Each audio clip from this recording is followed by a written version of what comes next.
10ই মুহররমের এই রোজার ব্যাপারে আল্লাহর হাবিব সাল্লাল্লাহু আলাইহি ওয়াসাল্লাম বলেছেন, সিয়ামু ইয়াউমি আশুরা আহতাসিবু আলাল্লাহি আইয়ুকাফিরা সানাতাল্লাতী ক্বাবলা। নবীজি বলেন, যারা এই মুহররমের 10 তারিখের রোজাটা রাখবে, বিগত 1 বছরের গুনাহ আল্লাহ তাকে মাফ করে দিবেন। সুবহানাল্লাহ। আল্লাহর হাবিব সাল্লাল্লাহু আলাইহি ওয়াসাল্লাম যখন মদিনা মুনাওয়ারাতে গেলেন, আন্নাহু আলাইহিস সালাম কাদিমাল মাদিনাতা ফাওয়াজাদাল ইয়াহুদা সিয়ামান ইয়াউমা আশুরা।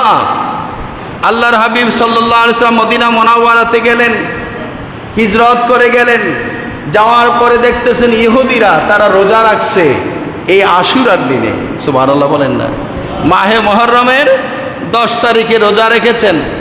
আল্লাহর হাবিব বলেন, মা হাযাল ইয়াউম আল্লাযী তাসুমুনাহু, হে ইহুদিরা, এটা কোন দিন যেই দিনকে সম্মান করে তোমরা রোজা রাখছো? ইহুদিরা বলে যে এই দিনটা হলো ইয়াউমুন আযীমুন আনজাল্লাহু ফীহি মূসা ওয়া কওমাহু ওয়া গাররাকা ফিরাউনা ওয়া কওমাহু ফাসামা মূসা শুকরান। চিল্লায়ে বলেন সুবহানাল্লাহ। ইহুদিরা বলতেছে যে এই দিনটা একটা মহিমান্বিত দিন। এই দিনে আল্লাহ তাআলা মূসা আলাইহিস সালাম এবং তার যারা অনুসারী ছিলেন তাদেরকে ফেরাউনের আক্রমণ থেকে মুক্ত করেছেন এবং ফেরাউনকে আল্লাহ নীল নদে ডুবাইয়া মারছে। সুবহানাল্লাহ বলে। ফেরাউনের অনুসারী যারা ছিল কিপ্তি বংশের, যারা বনি ইসরাইলের হযরত মূসা আলাইহিস সালামের অনুসারীদেরকে যারা ধাওয়া করেছিল, তাদের সবগুলাইকে আল্লাহ নীল নদীতে ডুবাইয়া মেরেছেন। এই জন্য ফাসামা মূসা আলাইহিস সালাম রোজা রেখেছেন শুকরান, আল্লাহর শুকরিয়া করে। এই জন্য ফানাহনু নাসুমুহু, আমরাও সেই শুকরিয়া করে রোজা রাখতেছি। চিল্লায়ে বলেন সুবহানাল্লাহ। এই কথা বলার পরে আমার দয়ার নবী মায়ার নবী বলেন, ফানাহনু আহাক্কুম ওয়া আওলা বিমূসা মিনকুম।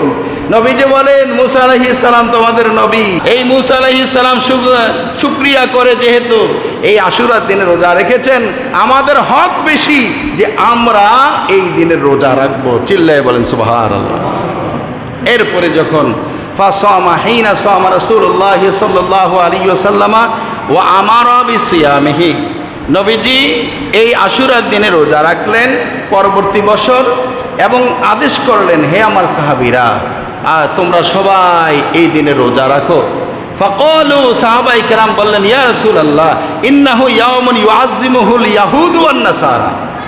ইয়া রাসূলুল্লাহ, এই আশুরার দিনটাতে রোজা রাখবো আমরা, ঠিক আছে হুজুর আপনি বলছেন, কিন্তু এই দিনটা ইহুদিরা নাসারারা বেশি মূল্যায়ন করে, তাহলে ওদের সাথে কি আমাদের একটা সাদৃশ্য হয়ে গেল না?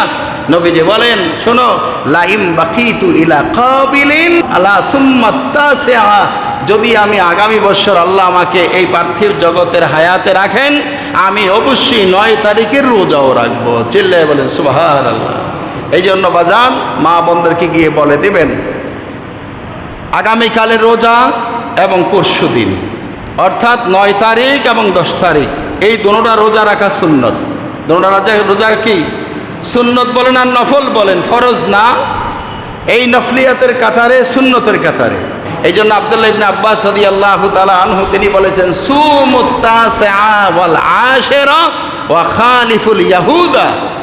হযরত আব্দুল্লাহ ইবনে আব্বাস রাদিয়াল্লাহু তাআলা আনহু তিনি বলেন, হে নবীর উম্মতেরা, সাহাবীরা, তোমরা 9 তারিখে রোজা রাখো মুহররমের এবং 10 তারিখে রোজা রাখো।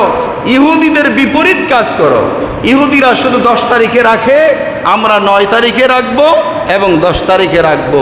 কেউ যদি 9 তারিখে মনে নাই, রাখতে পারে নাই, তার জন্য সে 10 তারিখের পরে 11 তারিখে রাখবে। অর্থাৎ 2টা রোজা রাখতে হবে এই উপলক্ষে, একটা রাখলে ইহুদিদের সাথে সাদৃশ্য হয়ে যাবে। এই জন্য ইনশাল্লাহ আমরা শনিবার রবিবার রাখবো। যদি কারো শনিবার ছুটে যায় তাহলে রবিবার এবং সোমবার, রবিবার এবং সোমবার, এই রবিবারের রোজার ব্যাপারে অর্থাৎ 10ই মুহররমের এই রোজার ব্যাপারে আল্লাহর হাবিব সাল্লাল্লাহু আলাইহি ওয়াসাল্লাম বলেছেন, সিয়ামু ইয়াউমি আশুরা আহতাসিবু আলাল্লাহি আইয়ুকাফিরা সানাতাল্লাতী ক্বাবলা।